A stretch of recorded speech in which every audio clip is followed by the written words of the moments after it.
Roman കൂരിയയുടെ നോമ്പുകാല ധ്യാനത്തിൽ ആശുപത്രിയിൽ നിന്ന് ഓൺലൈനായി പങ്കെടുത്ത് ഫ്രാൻസിസ് പാപ്പ.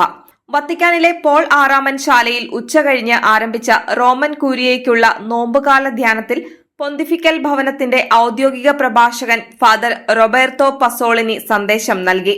റോമൻ കൂരിയയിലെ എല്ലാ ഉദ്യോഗസ്ഥരെയും ജീവനക്കാരെയും ഉൾക്കൊള്ളിച്ചുള്ള ധ്യാനമാണ് ആരംഭിച്ചത്. ധ്യാനത്തിന്റെ പശ്ചാത്തലത്തിൽ വത്തിക്കാൻ ഓഫീസുകൾ കുറഞ്ഞ സമയക്രമത്തിലാണ് പ്രവർത്തിക്കുകയെന്ന് വത്തിക്കാൻ വ്യക്തമാക്കി. അതിനിടെ പാപ്പായുടെ ആരോഗ്യസ്ഥിതിയിൽ പുരോഗതിയുണ്ടെന്ന് വത്തിക്കാൻ അറിയിച്ചു.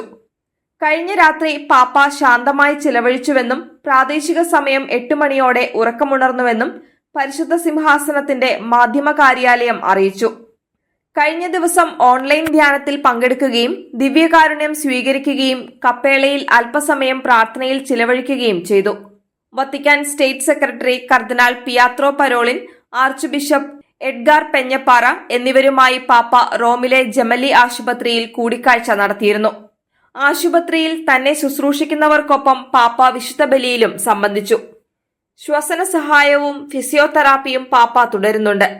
പകൽ സമയത്ത് ഉയർന്ന പ്രവാഹമുള്ള ഓക്സിജൻ തെറാപ്പിയും വൈകുന്നേരം മെക്കാനിക്കൽ വെന്റിലേഷനുമാണ് പാപ്പായ്ക്ക് നൽകുന്നത്. ശ്വാസനാള വീക്കത്തെ തുടർന്ന് കൂടുതൽ പരിശോധനകൾക്കായി ഫെബ്രുവരി 14 വെള്ളിയാഴ്ചയാണ് പാപ്പ ജമേലി ആശുപത്രിയിൽ പ്രവേശിപ്പിക്കപ്പെട്ടത്. പാപ്പായുടെ ഇരു ശ്വാസകോശങ്ങളിലും ന്യൂമോണിയ ബാധിച്ചതായി പിന്നീട് പരിശോധനകളിൽ കണ്ടെത്തുകയായിരുന്നു. പാപ്പായുടെ ആരോഗ്യസ്ഥിതി ഇടയ്ക്ക് അല്പം മോശമായെങ്കിലും ഇപ്പോൾ മെച്ചപ്പെട്ടിരിക്കുകയാണ്.